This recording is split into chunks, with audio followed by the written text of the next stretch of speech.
CTET का कुछ प्रश्न को देखेंगे जो आपका सीटेट एग्ज़ाम होने वाला है, जो बोला गया है कि आपका जो है मे बी अगस्त में हो सकता है। तो अगर अगस्त में होता है तो सीटेट का जो आप जितने भी प्रीवियस ईयर है उसके आज हम लोग सीडीपीओ को करेंगे, ठीक है। तो सीडीपी जो होता है इसमें चाइल्ड डेवलपमेंट जो होता है पेडागोगी उसी को देखेंगे। और ये जो स्पेशली जो CTET, UP TET, super TET, MP TET या रीट, आर टेट और बी टेट जो बीपीएससी बिहार के लिए भी इम्पोर्टेंट है, तो आप यहाँ से देख सकते हैं, ठीक है।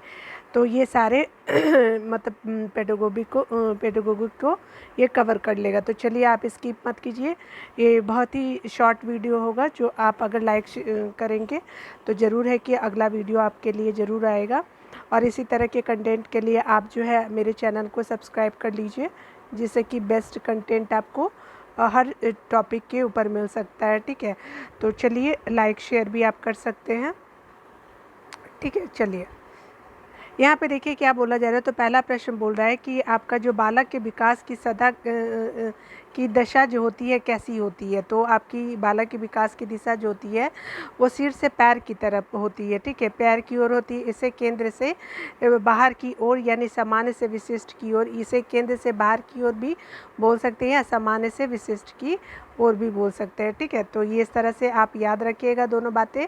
उसी तरह से अगला क्या बोला जा रहा है, तो कह रहा है क्या कि विश्लेषणात्मक मनोविज्ञान के जनक कौन है। तो ये सिगमंड फ्राइड जो है वो विश्लेषणात्मक मनोविज्ञान के जनक माने जाते हैं। उसी तरह से देखिए अगला क्या बोला जा रहा है। तो कह रहा है कि प्रश्न 3 बोला जाए, तूफान की अवस्था किसे कहा गया। तो किशोरावस्था में जो है तूफान की अवस्था कहा गया है, ठीक है। यह देखते नहीं है कि बहुत ज़्यादा जो बच्चे बदमाशी भी करते हैं, पेरेंट्स का बात भी नहीं समझते हैं, ठीक है। तो ये सब आप देखने के लिए मिलेगा। तूफान की अवस्था किशोरावस्था को बोलते हैं, ठीक है। अगला देखते हैं कि किशोर अवस्था को तूफान अवस्था किसने कहा था।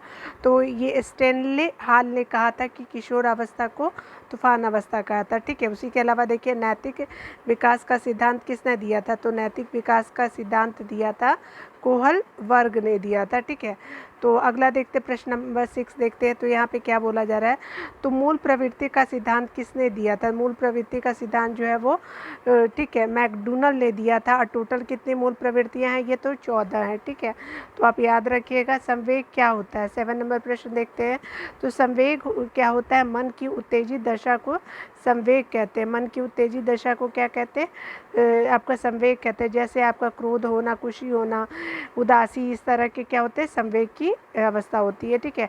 उसी के अलावा देखिए अगला क्या बोल रहा है। तो कह रहा है कि व्यक्तित्व का सिद्धांत किसने दिया था। तो व्यक्तित्व का स्व सिद्धांत जो है वो कार्ल रोजर ने दिया था, ठीक है।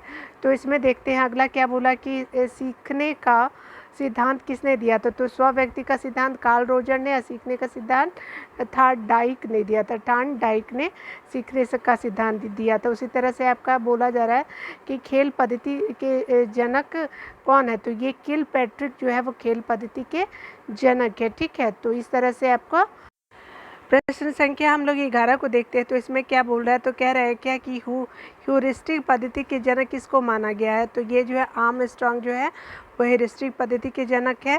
प्रोजेक्ट पद्धति के जनक कौन है। तो प्रोजेक्ट पद्धति के जनक जो है जॉन डेवी है, ठीक है। प्रोजेक्ट पद्धति जो होता है प्रोजेक्ट स्कूल में जो देखते हैं आप, तो ये जॉन डेवी कहे जाते हैं, ठीक है।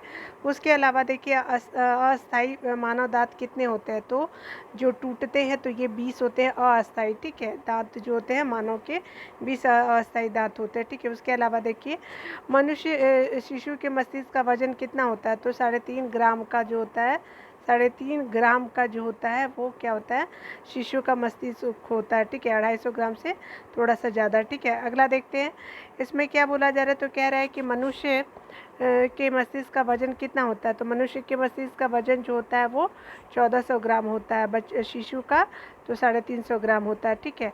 अगला देखते हैं क्या बोला जा रहा है। तो कह रहा है कि जीन पियाजे ने जिनेवा में किसकी स्थापना की थी। तो जीन पियाजे ने लेबोरेटरी स्कूल की स्थापना की थी, जिसमें से उन्होंने मनोविज्ञान के कई प्रयोग किए थे, ठीक है। तो किसने, तो जीन पियाजे ने किया था लेबोरेटरी स्कूल की स्थापना। चलिए जीन पियाजे के द्वारा रचित पुस्तक पुस्तक का क्या नाम है? तो यहाँ देख लेते हैं, the language and thought of the child, ठीक है। The language and thought of the child जो है जीन पियाजे के द्वारा रचित पुस्तक का नाम है।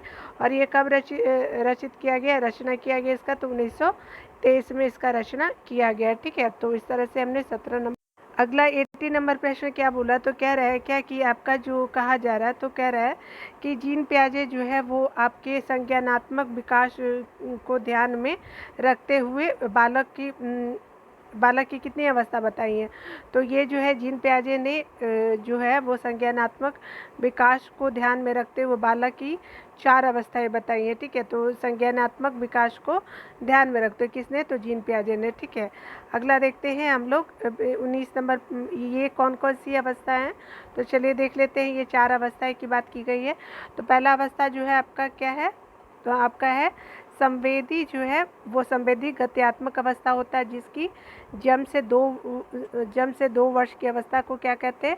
संवेदी गत्यात्मक अवस्था कहते हैं, ठीक है। तो यहाँ पे आप देख सकते हैं। उसके अलावा क्या बोला जा रहा है, तो कह रहा है क्या कि पूर्व संक्रियात्मक अवस्था जो है, यानी 2 से 7 वर्ष जो होता है वो पूर्व संक्रियात्मक अवस्था होता है। संवेदी जन्म से 2 साल, और पूर्व संक्रियात्मक जो होता है 2 से 7 साल होता है। उसी के अलावा ठोस अमूर्त संक्रियात्मक अवस्था जो होता है 7 से 11 वर्ष होता है, ठीक है। औपचारिक संक्रियात्मक अवस्था क्या होता है? तो ये आपका 11 से 18 वर्ष होता है, जो औपचारिक संक्रियात्मक अवस्था होता है, ठीक है।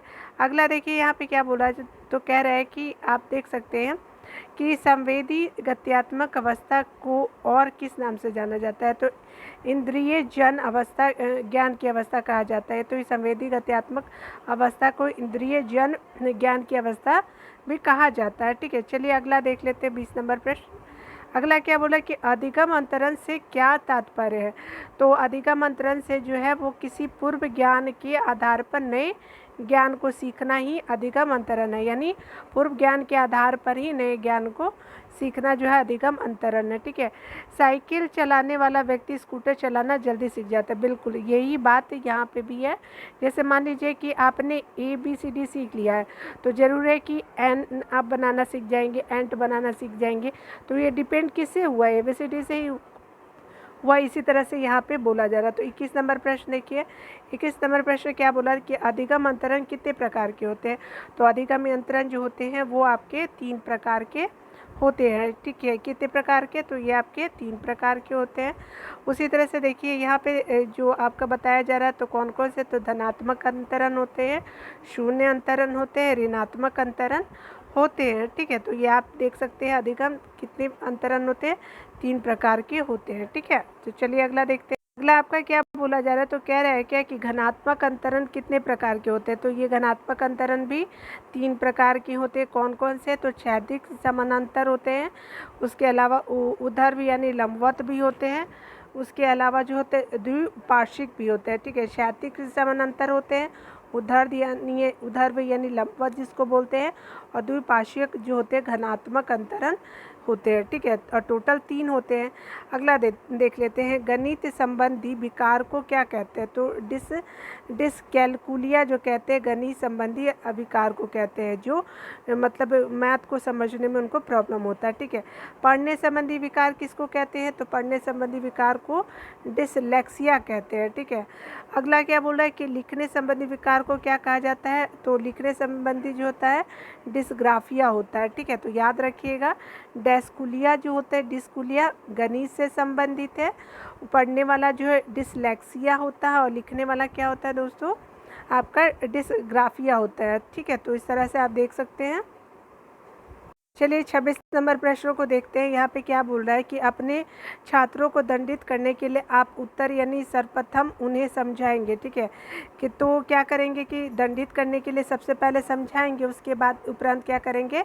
निर्णय लेंगे, और उपरांत उनके बारे में निर्णय लेंगे। पहले तो समझाएंगे कि बच्चे समझ रहे हैं कि नहीं समझ रहे, अगर नहीं समझ रहे तो दोबारा उसको समझाएंगे, लेकिन मारना नहीं है, पनिशमेंट नहीं देना है, ठीक है, क्योंकि बच्चे हैं वो, ठीक है। देखिए अगला क्या बोला जा रहा है कि जब आप कक्षा में शिक्षण करते हैं तो कक्षा में भी साथ साथ चलना चाहिए। तो अशाब्दिक विचार संप्रेषण जो होते हैं वो भी चलना चाहिए जब हम कक्षा में शिक्षण करते हैं, तो ठीक है। साथ में क्या होना चाहिए कि शाब्दिक विचार संप्रेषण भी होना चाहिए। ठीक है, अगला देखते हैं हम लोग।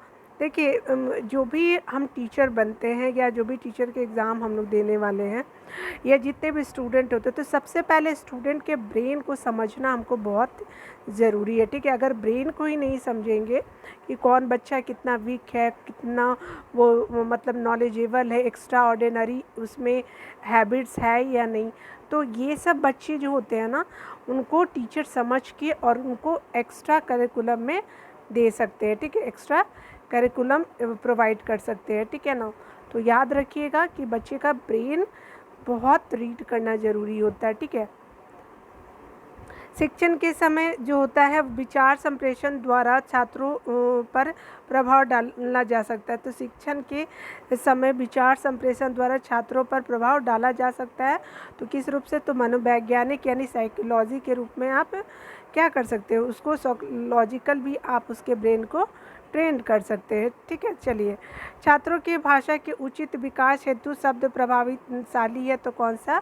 तो छात्रों में अगर भाषा के विकास का जो होता है वो प्रोजेक्टर की जो यूज़ करके आप उनके बात को आप अच्छा प्रभावशाली बता सकते हैं। ठीक है ना, चलिए, ज्ञानात्मक स्तर पर पढ़ाते समय अध्यापक को पढ़ाना चाहिए। तो क्या पढ़ाना चाहिए? ज्ञानात्मक स्तर पर पढ़ाते समय अध्यापक को पढ़ाना चाहिए, सरल और सुगमता पूर्वक पढ़ाना चाहिए। ठीक है, प्रयोगात्मक जो परीक्षाएं होती है तो इसमें क्या होता है कि आयोजित करने का मुख्य उद्देश्य क्या होता है? तो प्रयोगात्मक परीक्षाएं आयोजित करने का मुख्य उद्देश्य जो होता है अवलोकन और यथार्थता की कार्यकुशलता की जांच करना।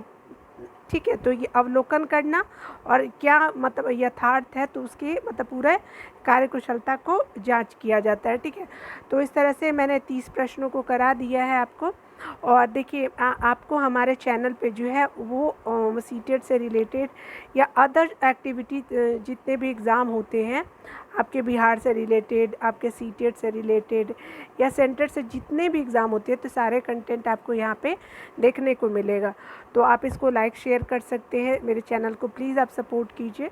ठीक है, अभी मैं दूसरा भी आपको एक्स्ट्रा करिकुलम सीटेट के बारे में ज़रूर आपको डालती हूँ। ठीक है, तो आप देखते रहिए और मेरे चैनल को सपोर्ट करते रहिए। ठीक है, तो आपका वीडियो देखने के लिए बहुत बहुत थैंक यू। मिलते हैं दूसरे वीडियो के साथ। Take care.